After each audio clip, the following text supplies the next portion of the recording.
සෑම දිනයක්ම ඔබට ඉතා වැදගත්. ඔබට ජීවිතේ එපා වෙලා නම් ඔබ තවමත් නිරෝගීව ශරීරයේ අඩුපාඩුවකින් තොරව ජීවත්වීම පිළිබඳ ඔබටම ස්තුතිවන්න. නිරෝග ජීවත් වෙන සියලුම දෙනාට සෑම විටකම ප්‍රශ්නයකට මුහුණ දෙන්න සිදු වෙලා තියෙනවා. මිනිසුන් කොයිතරම් සිනාමුසු මුහුණින් සිටියත් ඔවුන්ගේ ඇතුළාන්තයෙන් ජීවත් වෙන මිනිසා දුකක් විඳිනවා. සෑම මිනිසෙක්ම ඔවුන්ගේ ප්‍රශ්න කිසිවෙකුත් සමග පවසන්න කැමති වන්නේ නැහැ. මිනිසෙකුගේ බාහිර පෙනුමින් කිසිවිටෙකත් අභ්‍යන්තරයේ විනිශ්චය කළ නොහැකි. මෙය දකින ඔබටත් මේ වන විට මොනයම් හෝ කරදරයකින් පීඩා විඳින කෙනෙක් වෙන්න පුළුවන්. තමන්ගේ හිතේ තියෙන පීඩාකාරී බව නැති කරගන්න නම් තමන්ට අවංක වෙන්න. වරද තමන්ගේ නම් සමාව ගන්න පැකිවෙන්න එපා. ඔබ ඔබිනුත් සමාව ගන්න. නැවත එලෙස නොවීමට අවබෝධයෙන් ජීවත් වෙන බව තමන්ටම පවසන්න.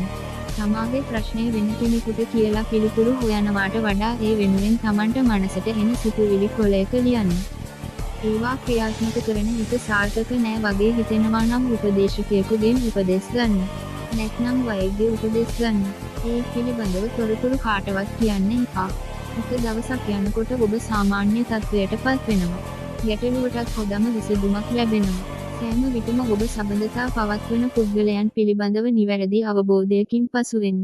ඔවුන් සමග කරන කටයුතු වලින් ඔබට බොහෝ ගැටලු ඇතිවිය හැකියි. ඔබව වඩාත් වර්ණනා කරන මිනිසාගෙන් ඔබ ඉතා ප්‍රවේශම් විය යුතුය. ඔබේ වරද ඔබටම පෙන්වා දෙන පුද්ගලයා ඇසුරු කරන්න. සීමිත පුද්ගල සබඳතා පවත්වන්න. කිසිවෙකුට ඔබේ අරමුණු ආදායම් පවුල් පසුබිම ආදර සබඳතා දුර්වලතා පවසන්න එපා. ජීවිතයට අනවශ්‍ය ලෙස කිසිවෙකුටත් ඇතුල්වීමට ඉඩ දෙන්න එපා. ඔබ ඔබටම ආදරය කරන්න. ඔබව රැකගන්න. ඔබට ඔබ පමණයි. මතක තියාගන්න. ප්‍රශ්නවලට බයේ ජීවිතේ නැති කරගන්න එපා. ඔබ වටේට හිටපු සියලු දෙනා සතියක් විතර දුකින් ඉදීවි. එතනින් එහාට ඔබව අමතකයි.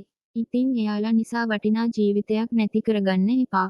ඉදිරියට එන්නේ ඔබේ සාර්ථකම කාලයයි.